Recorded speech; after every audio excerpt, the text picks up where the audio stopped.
Welcome to Your Bookkeeping Matters.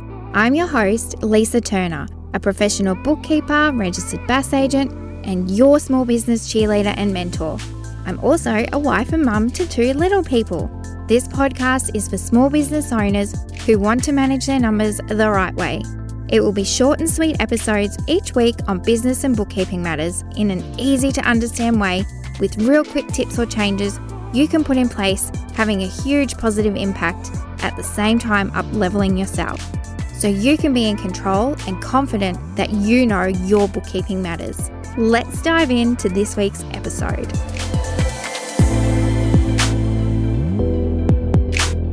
Hello to you and welcome to a special episode of Your Bookkeeping Matters where I am chatting with a very special guest. This season is all about when your business is not so new and the next things that you can do to get unstuck and up-level yourself, your business, and of course, your finances.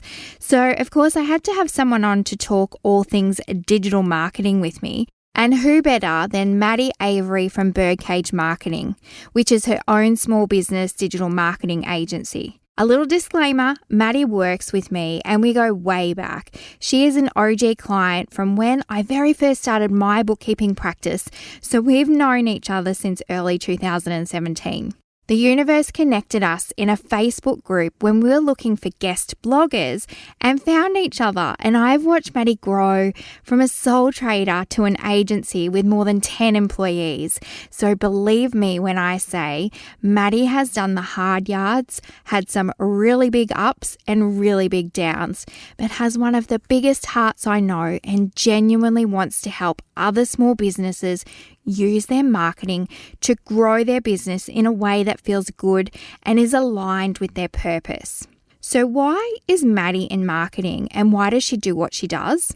Well, in her own words, she's a self-confessed business-holic with a bundle of qualifications and still going, and more than 10 years experience in other agencies before she went out and started her own business. Maddy shares with us some of the mistakes that most small business owners make so you can avoid them and save yourself some money. We go ahead and bust some marketing myths and talk about how marketing is key to your business's success, but how to do that in a way that works for you.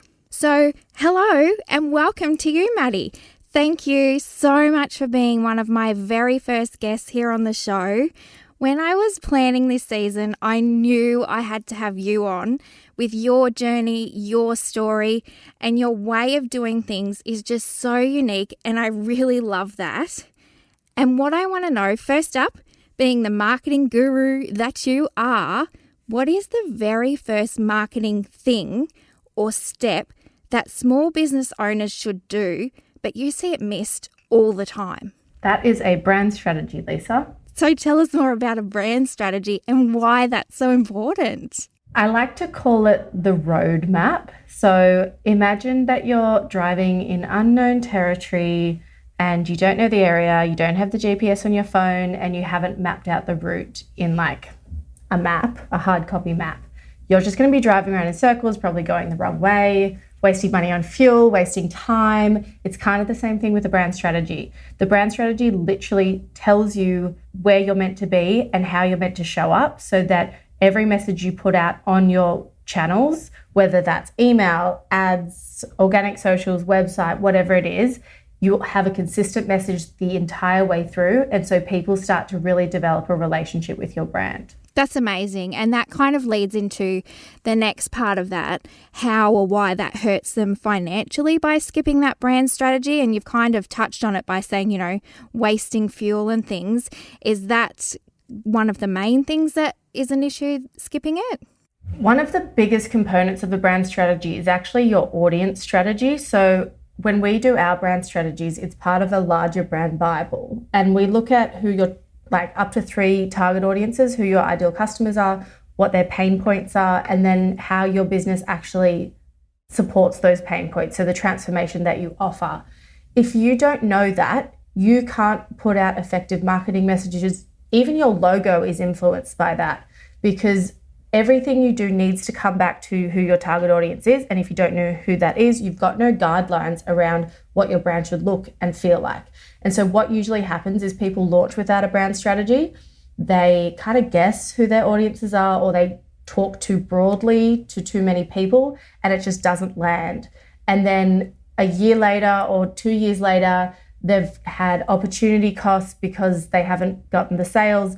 They've built a website which doesn't feel aligned with their target audiences, or their entire branding is just off. That all needs to be redone just because they skipped the brand strategy step in the beginning. So it could cost them building the wrong website, the wrong colours, the wrong logo, attracting the wrong people that they don't want to work with or that don't want to buy from them. There's so many things that can cost them. So it's huge to skip that brand strategy then by the sound of it. And I think actually the biggest thing that is, it's more intangible. It is the opportunity cost that you lose. So what that is, I mean, you can probably explain it better, but it's literally the sales that you didn't make because of a particular thing.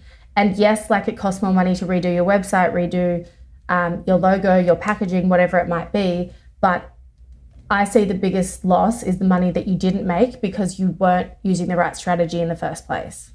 For those that don't really know what a brand strategy is, what are like the key components of it, just basically a framework?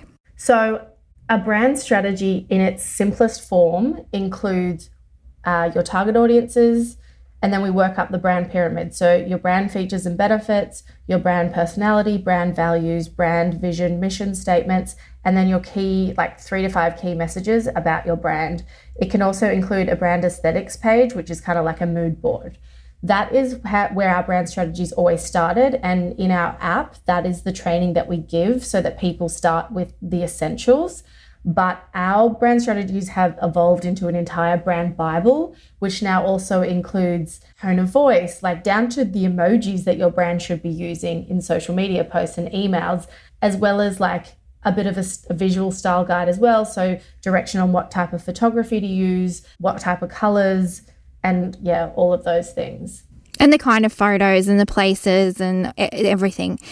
I love that you guys do that. And I so wish I had done one back in the start and I wouldn't have had to rebrand and new websites and everything. But it's one of those learning lessons, I guess. You don't know what you don't know and you just dive in and do all the things. And I love that you talk about it includes the logo, because I hate, and I'm sure you do, when I see on social media people going, can someone make me a logo? Like, it's more than that. It's the same with websites. It's the same with social media. Anyone can make something that looks pretty, but if it's lacking any substance behind it, like I always say, our marketing is beauty and brains. Whereas if you're just sort of going with a social media marketer who's just was an influencer and now decided to make a few bucks running other people's accounts, they tend to be lacking a lot of that strategy, which is actually what gets you the results. A lot of the bulk, a lot of the background, a lot of the other things that all tie it together beautifully for your customers. Yes. It's the feeling that your brand gives. It's how your brand makes other people feel. That is what gets established in your brand strategy, and that's actually what sells your business. So it's a perfect foundation. So I'm glad that's what you have explained here today. But now that we know that, can you please share with me some of the things that you have done differently as compared to traditionally, and how you've put that into place in your own business marketing and the way that flows through to what you do for your clients to help you grow your numbers and your business, because that's what this is all about. How is this marketing helping grow your numbers and your business? Because I know the universe plays a really huge part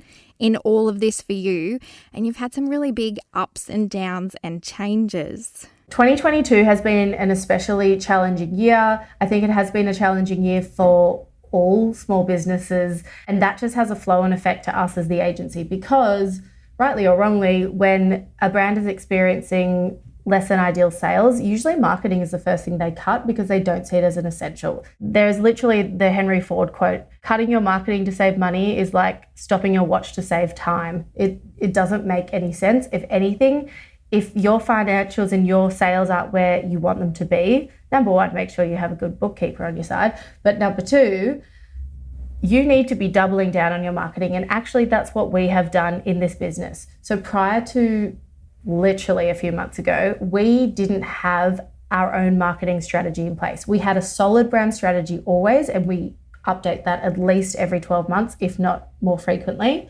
But until the last few months, we weren't doing regular blogging, regular emails, any of that kind of stuff. The social media was kind of just ad hoc.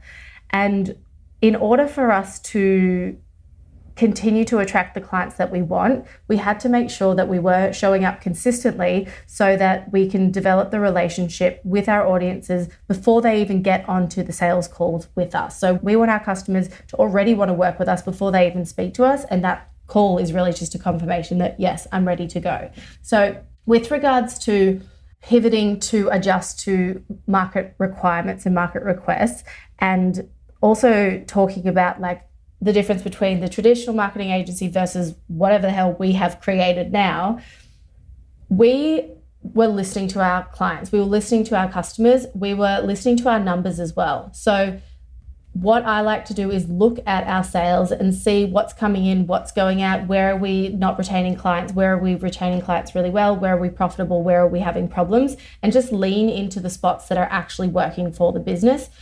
You don't have to start your business with a particular service or product and then keep that product forever. Really, your starting point is just that. It's just a starting point, and you really just need to adapt and pivot as the market shapes your brand. What we have done is actually thrown the traditional agency model out the door, which is like what they had in Mad Men, which is in the 1960s, where there was account management, the deliverables team, and then there was the client. And there's a very much us versus them, like brand versus agency kind of mentality. We've actually completely done away with that. And now we're bringing our clients into our agency, essentially. We're teaching them everything that we know so that they can self-implement all of the marketing tactics and strategies that we use for our bigger clients. They can do that in their business themselves. That benefits our clients by not only saving them money because they're not having to completely outsource, but it creates more authentic marketing content. So your customers are now demanding that your marketing is coming from you. They're seeing it behind the scenes in your business more than ever. An agency can't do that for you. You need to do that yourself, but you need to do it in a way that is strategically sound.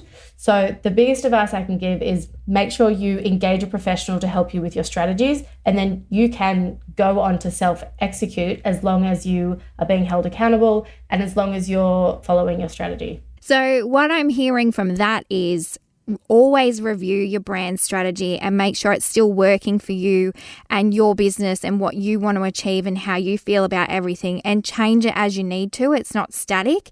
You can always change your business because it's yours, but you still always need to go back to it and keep reviewing the marketing, else how will your business grow?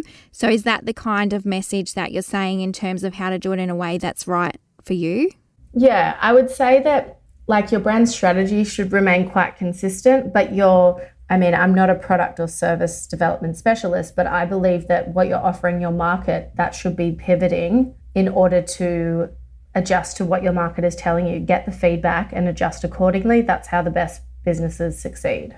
Great. So just always be changing and not stuck. It's not a static thing what you do or how you share it with people. Yeah. And again, like back to the universe, see what flows. If things aren't flowing, there's a reason. And a quote I like is see rejection as redirection. So if you're trying to launch a product or a service and it's just not hitting home, either like trying to optimize how you're talking about that product, but if it's just not working, what other avenue are you getting funneled into that's actually going to be the one that will win for you? I love that.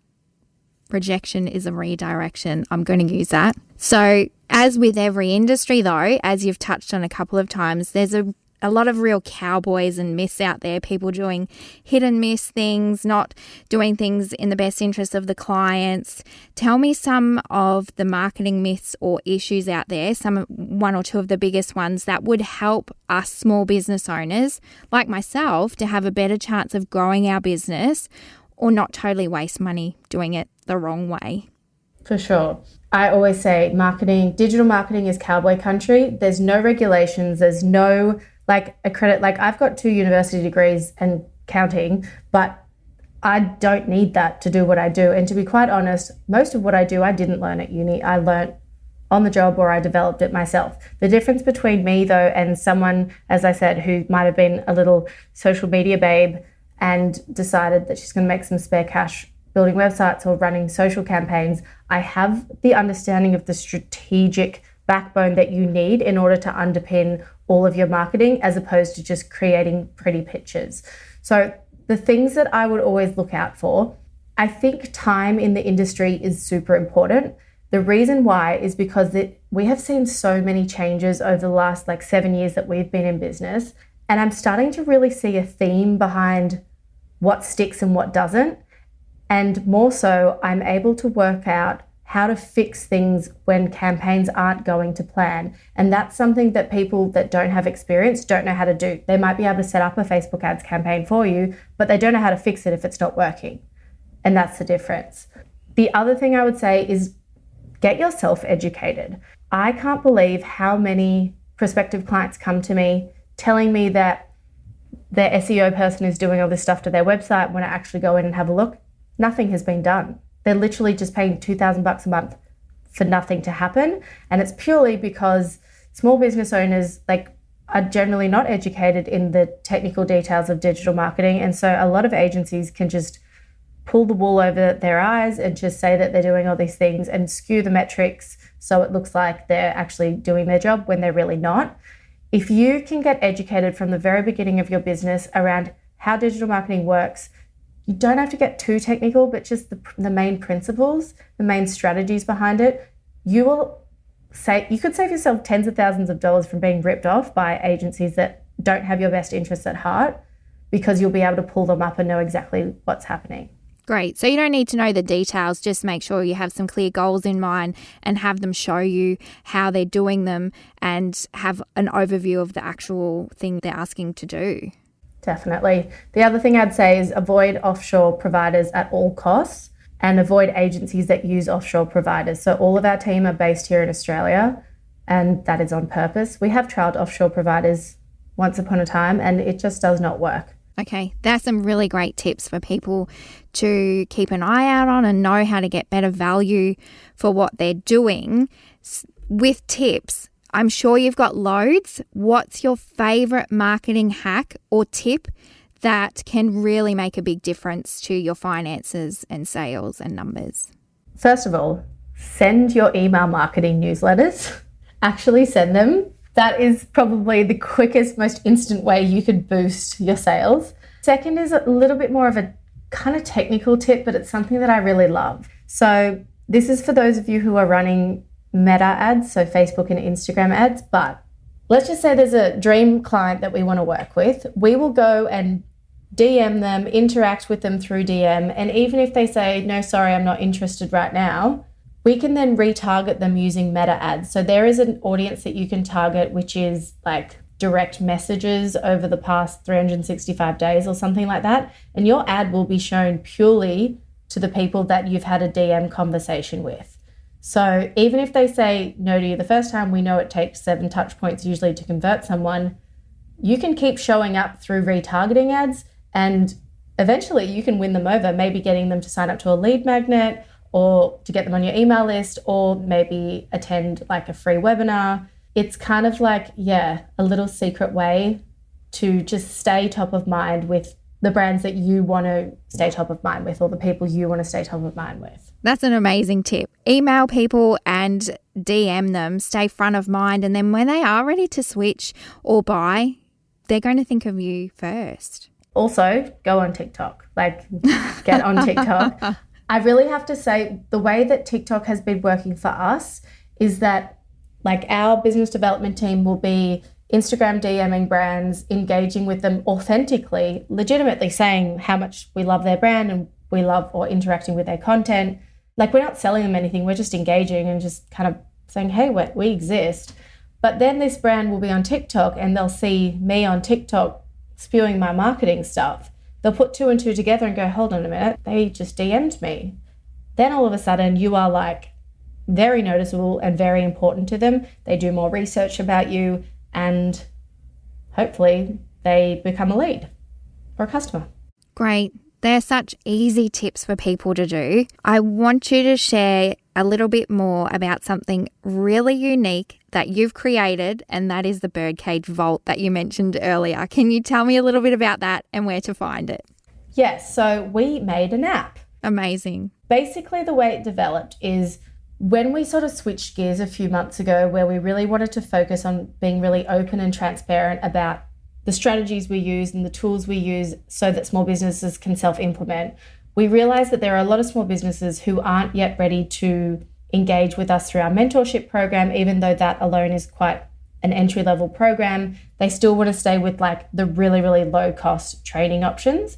And I prefer to give some training information rather than none to the people that aren't at the stage to come on board as a full client. As a done for you. So we started developing training materials. We tossed up the idea of a membership, but we really wanted it to be like this handy kind of tool that you'd have. So when you're building out your Facebook ads, for example, you'd go, what did Maddy say about the conversion that I was meant to use there? You pick up your phone, you go into that area of the app and you rewatch that 5-minute how-to on how to actually then get through that next step. So not only is it training about the principles and the strategies, but it's also a practical troubleshooting guide essentially.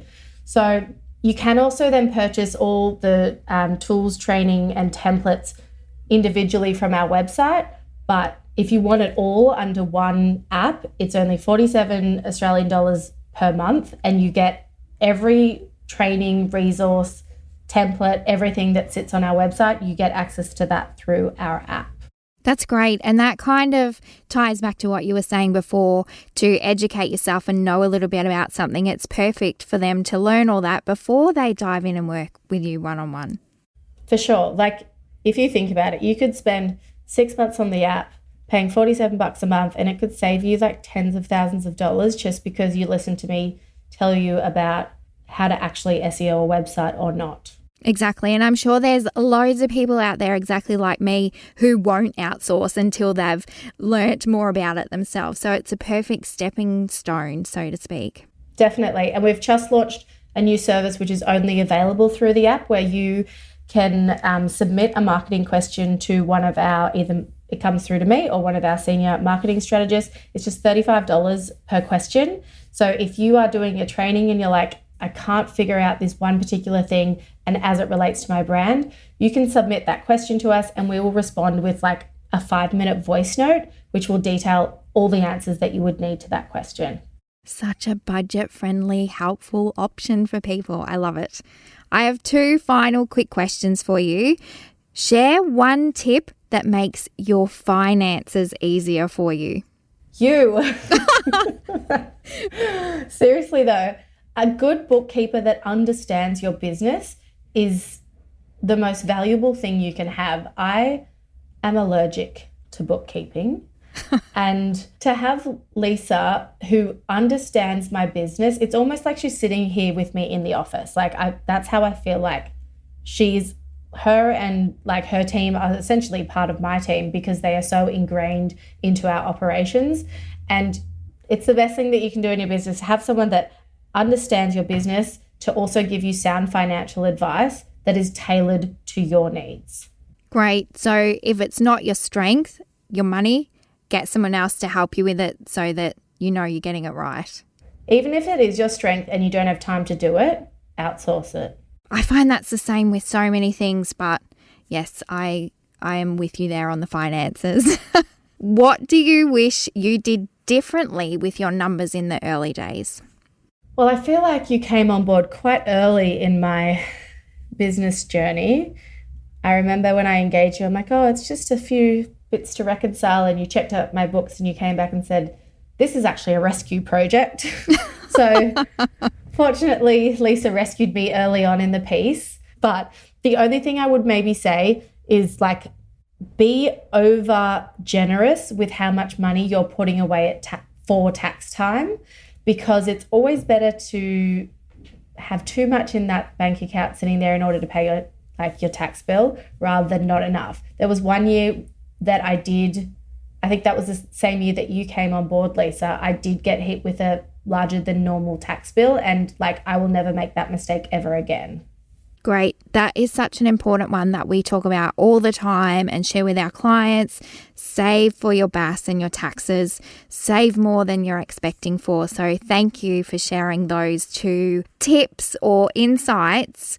Now, of course, all Maddy and Birdcage's contact details are in the show notes. Maddy, what is your favourite platform? And I think I already know the answer for people to connect with you on. Well, actually, to connect with me, it's best to do it through Instagram, through DMs, because I don't actually have DMs turned on my TikTok because I was finding it too difficult to manage so many channels. But if you want to engage with my content, the really real stuff comes through my TikTok. Like, I'm brutally honest, I'm very real about what happens in our business. And then our Instagram is more reserved for like free tips and tricks that we share, and also behind the scenes of the team in general. And if you DM through the Birdcage Instagram, then I'm still sitting on the end of that and you can chat to me there. Amazing. You know me, I love all things marketing and learning as much as I can. I may not get it right all the time, so I'm really glad to have you to lean on, because I know how important it is to get it right, else your business just won't grow the way you want it to, and that's what it's all about. So I really want to thank you so much for being with us today, and for everyone listening and soaking up all this marketing and positivity that is Maddy. So thank you so much, Maddy. No problem. Thank you for having me. It was an absolute pleasure. So don't forget to subscribe if you haven't already, so you don't miss any more episodes of this season. And I would be so super happy if you left a review so that this can reach and teach other business owners how to grow their business and financials. I will catch you next week with more short and snackable fun numbers matters.